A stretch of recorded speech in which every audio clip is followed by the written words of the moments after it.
Hello, welcome to another episode of Balance Act. My name is Juan, and today I want to talk about authenticity. But before I get into that, actually, I want to talk about a young brother that inspired me for today's talk. I was watching his channel. His name is Ian Bryant, and his channel is called Profound Ponderings. He's a real tapped in, tuned in, turned on rather brother that I highly recommend that you watch. So definitely find him on YouTube and Instagram. I just discovered him this morning, actually. Watched a few of his videos. Top notch. But yes, authenticity. I wanted to talk about that because that's something that's been on my mind. The person I'm with, she wants me to stop calling her her current significant other, so I'm gonna call her my significant other. Angela. I had a talk with her when we first started dating about a month and a half ago, where I was asking about authenticity. And I was asking for her opinion on what does it feel like on the inside to be authentic. And oh, by the way, in my gym gear, I'm about to head into the gym here, but just wanted to get this episode in before I do. And when I asked about how does authenticity feel on the inside, we both had to kind of think about it. And then she sent me this video that completely explained it. And what I left with was authenticity is how you feel when you are. And it's something that you just know. It feels like, to me, on the inside of my body, like alignment, as Esther Abraham Hicks would describe it. It feels like happiness, it feels like joy, it feels like fun, it feels like it feels relaxed. It feels, I know this is a four-letter word in certain circles within self-help, but it feels comfortable. It feels like you. It feels like you. It feels like confidence. That's what authenticity feels like. That's what being authentic feels like. It doesn't feel uncomfortable. It doesn't feel weird. It doesn't feel like you're being phony or fake. It doesn't feel like you got to question, is this the real me? Is this the thing I want to do right now? You just know. You just know. And I think the importance of authenticity is that, now on the spiritual side, I think the importance of authenticity is you aligning with God. Is you aligning with your God force, your God power. It's who you are. And when you're aligned with God, you are the most authentic version of yourself because you are God. You are an extension of Him, or it, or her, or they. But you are an extension of that force that we call God. When you are being authentic. So if authenticity is incredibly important towards your spiritual journey. It's incredibly important towards, I think, also your practical journey. Because authenticity can be told or can be felt by those who are observing you. So if you're saying wanting to be a creator, a business person, a teacher, or whatever, you being authentic is so important. Touching back on Simon Sinek and his book Starts With Why. That's the whole idea of starting with why. The why is your authentic reason of why you are doing something. Why do you want to be a teacher? Why do you want to be a painter? Why do you want to run the stock market? Why? Like, what's the actual reason why you're doing it? Is it to make money? Cool. All right, that's the reason why you're doing it. Be authentic about it. But what are you passionate about? What do you want to give back to humanity? You know, he gives this example in his book of the Wright brothers versus this other scientist, which I was unaware of, that was also developing a flying machine at the same time as the Wright brothers. But this guy had funding. He had the government backing him. The New York Times was following him around as he was developing his flying machine. Meanwhile, the Wright brothers was out there in the middle of the country yeehawing it up with their bicycle shop. Nobody gave a shit about them, right? But the Wright brothers created the machine before this gentleman did, who had all the funding, who had a team of people behind him, who had the U.S. government sponsoring him. He had money. He had a team. He was a scientist himself. He was well known. He had the newspaper following him. But he couldn't develop this machine before the Wright brothers. Why? Well, it starts with why. Why was he doing it versus why the Wright brothers was doing it? So as Simon Sinek explains in his book, Starts With Why, the person who was funded, whose name slips my mind, apologize. He was doing it because he wanted to be like his contemporaries. He wanted to be like like Thomas Edison and stuff like that. He wanted to be this famous scientist essentially. And he's like, man, how do I get to be famous like that? Oh, I need to do something. Oh, I know, I'll create a flying machine. That's been kind of a hot topic lately, flight. So I'll create the flying machine. So let's go. Let's create the flying machine so I can get famous. Yeah, let's go. That was him, right? so his why was, I want to be famous. That was his why. That's why he was doing it. Why did the Wright brothers want to do it? These motherfuckers wanted to fly. They actually wanted to fly. They was like, look at that bird. You see that bird up there? I see him. Wouldn't it be cool to fly like that bird? Yeah, I want to fly like that. That's them. Excuse the accent. I don't know where the fuck that came from.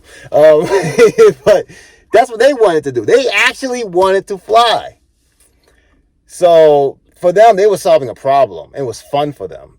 These guys, they were mechanics. They had their little bicycle shop, and that's what they were about. And the next thing they wanted to accomplish was they wanted to fly like birds.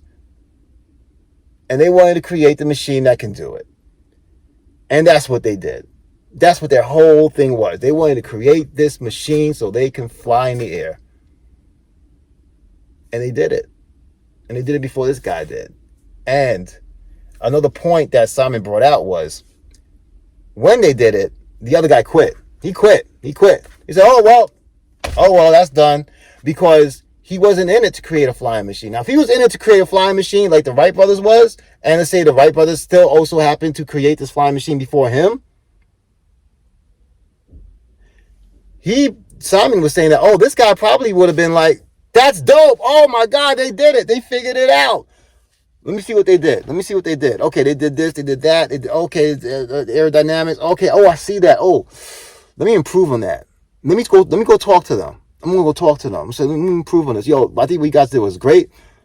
Here's my idea. Let's build on this. Let's make an even better machine. Let's go. If that's what his why was, but that wasn't his why. His why was, I want to be famous. So as soon as he lost his opportunity to be famous, once the Wright brothers took that opportunity away from him, he was done.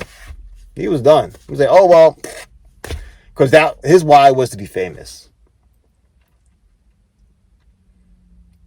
So you could say, in a sense, that he was inauthentically pursuing, but to bring this gift to humanity, the gift of flight. And he might have been up there and been like, yeah, I'm a scientist and we're going to figure this out and we're going to change the world and la, la, la. He didn't give a shit. He just want to be famous. He didn't care. Yeah, that's all it was. For him, it was a job and that was it.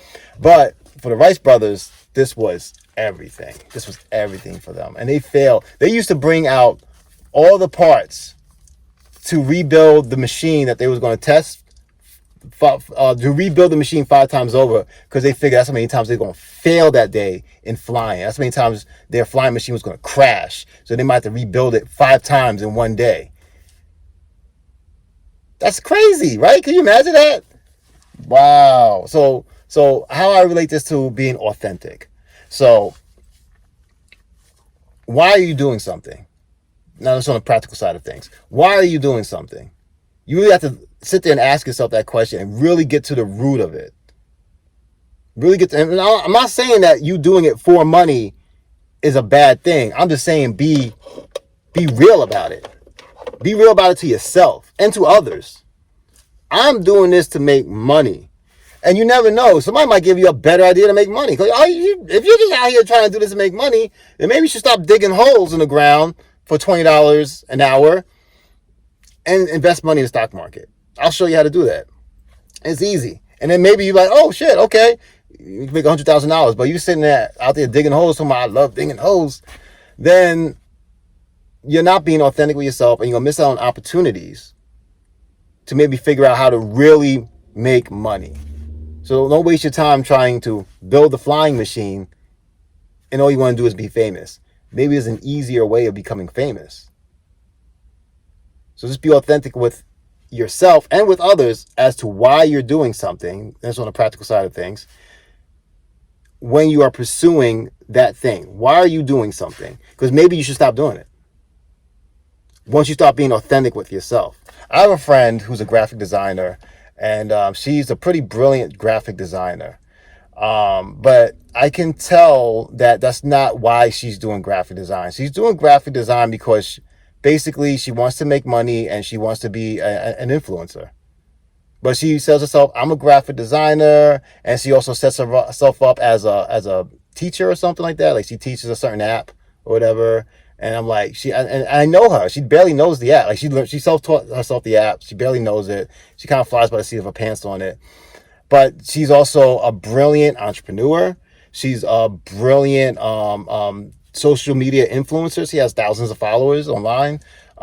She's brilliant in those ways. She's really good at talking with people. She's really good at getting to know a person and understanding what their buttons are, for the good and the bad, actually. And she's really good at those things. And I think that's why she's doing graphic design. I don't think she knows what else to do. She's using graphic design as a vehicle towards those things, because I think she thinks that doing graphic design is a solid business. I think she kind of sort of enjoys it. She says she tried some other things out before doing graphic design, but she kind of landed on graphic design. But now, I don't know why she's actually doing graphic design, but for me, looking for the outside in, it seems very inauthentic to me. It seems the way she presents herself as a graphic designer is very inauthentic. It seems like she's just kind of sort of pushing herself out there, has a big smile, has a certain presentation, and she's a very good businesswoman. She's a very good talker. She has a very good social media presence. She knows how to present herself very well in order to get you to hire her to do a job. And she's complained to me like, "Oh, I get somebody to do a job.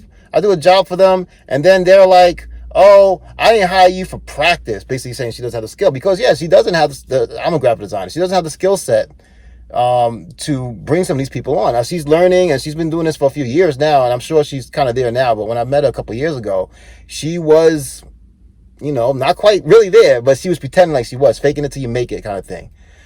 And I'm thinking to myself, I wonder if she was honest with herself. And my feeling is, I don't know. I think she really just wants to be a social media influencer. And maybe she was just honest about that. She said, I won't be a social media influencer, but I'm just trying to figure it out. This graphic design thing seems like a good way of doing it. And I discovered this app, and it's a pretty easy app to use. And, I'm artistically inclined. And so then it comes kind of easy to me. And I think I could get clients doing this. Instead of trying to be out there, be inauthentic. I'm a graphic designer, and I'm an expert, and I could, do all this stuff. And she just would have been like, yo, I want to be a social media influencer, but I think there's something about this design stuff that can kind of get me there. Maybe somebody could have led her the right way. Because I see her. She's always tired. She's always exhausted. She always puts a good face on, but she's always tired. She's always exhausted. She seems frustrated. I know she's not making the money she wants to make. And it's like, I wonder if she was to be authentic from the beginning about why she's doing it. I wonder where she could be versus where she is. And I wonder that about myself too, because a lot of this is new for me too. Let's not forget, we're taking this journey together. Okay, I'm not exactly in the financial situation I want to be. But there is something I discovered today. Feel on the inside how you want to feel when you have the $1 million, when you have the wife or the husband you want. Imagine how you would feel and feel that way now. Cultivate that. Now, that's not faking it till you make it. That's really being your authentic self. Because the one thing we do within our culture is we suppress ourselves until we get the thing that we think we ought to have. And I'm not sure why we do this. I think it's just mental training from coming up through public school systems and la la la la la. And but if you want to be your true authentic self, imagine how you'll feel having the thing that you want, and then feel that way and understand that's the real you. And that's what Esther Abraham Hicks talks about, going back to the spiritual side of things now. The only reason you want the things that you want is because you think you'll feel better in the having of it. So have it now, here, energetically. So I did a post today where I said, I don't remember exactly what I said, but I said something on the lines of, be humble on the outside, but be a God on the inside. I think that's pretty much what I did say. And what I mean by that is, present yourself however you want to or need to within your social or your environment that you need to, in order for you to feel good, feel comfortable, and to get along. But on the inside, be that motherfucker.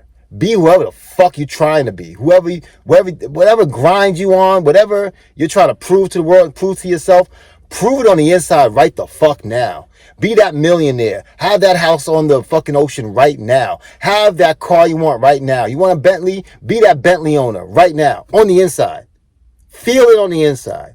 Be that person on the inside. That's you. That's your authentic self, practical or metaphysical. And that's what I want from you. And that's what I'm demanding of myself as of today. So let's take this journey together. Let's figure this out together. Let's get rich together. Let's find the best mate ever together. I already found her. And let's go ahead. Let's go. Let's get this together. And I'm going to be here for you. We're going to do this journey together. And we're going to journey down these two roads. We're going to journey on the metaphysical. We're going to journey on the practical. And may we together find that middle road to our own inner peace, love, success, desires, and well-being. I love you. And thank you for joining me again for another episode of Balanced Act. May you have a blessed day. God bless. Love you all.